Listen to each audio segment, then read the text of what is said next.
Hello everyone, कैसे हो आप सभी। होप्स आप सभी बच्चे बहुत अच्छे होंगे। Again welcome to our free study channel.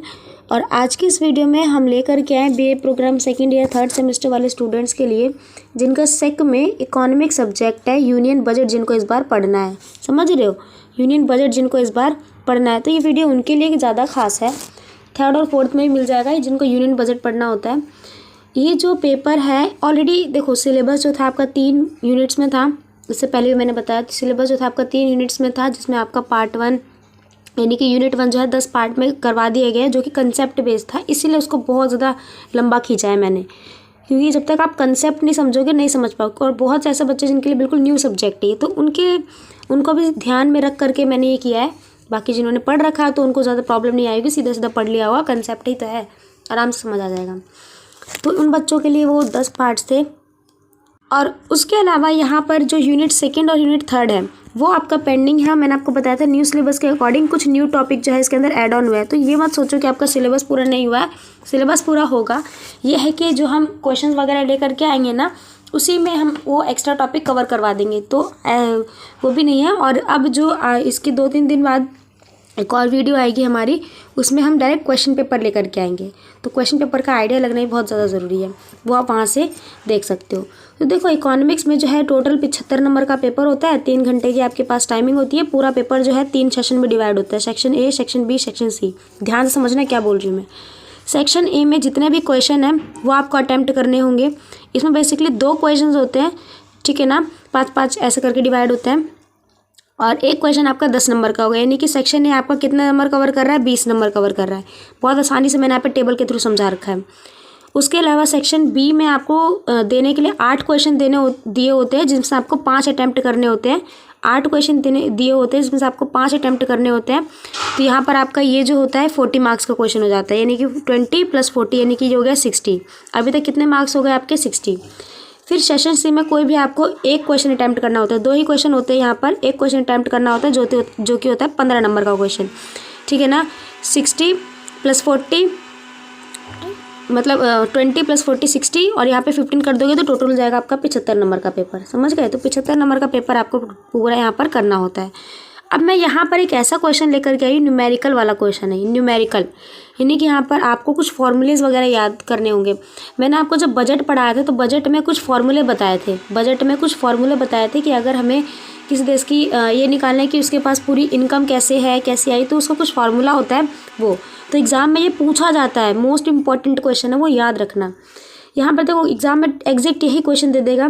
कर राजस्व लिखा होगा, कुछ आंकड़े दे देगा, और नॉन टैक्स लिखा होगा, नॉन टैक्स सरकार के पास कुछ इस टाइप से आंकड़े दे देगा। कर्ज कितना लेना पड़ा, उस कर्ज से दोबारा से उसकी प्राप्ति कितनी हुई ये दे देगा, यानी रिकवरी ऑफ लोन्स। अन्य सोर्सेज से यानी कि जो भी अदर इनकम जो हुई है, अदर रिसिप्ट, वो दे देगा, मतलब कुछ आंकड़े दे देगा। और जो भी आपने बोरिंग और लिबिलिटीज़ जितनी ले रखी है वो आपको कुछ इस टाइप से आंकड़े दे देगा। ये सिर्फ क्वेश्चन है।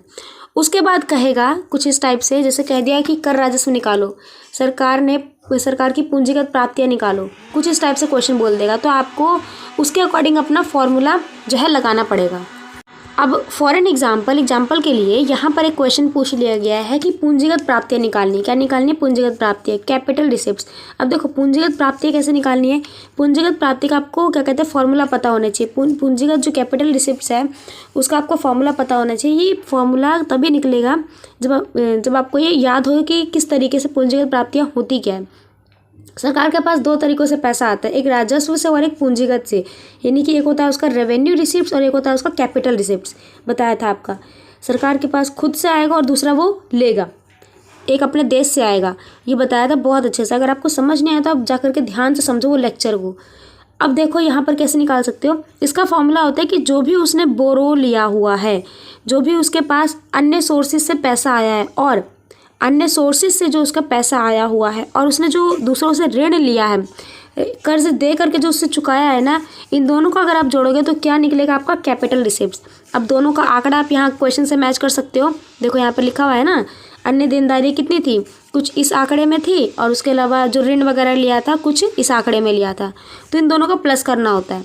सिंपल सा है, प्लस कर दोगे, जो आंकड़ा आएगा वो क्या निकलेगा आपका, पूंजीगत प्राप्तियाँ। ये क्या निकली आपकी, पूंजीगत प्राप्तियाँ।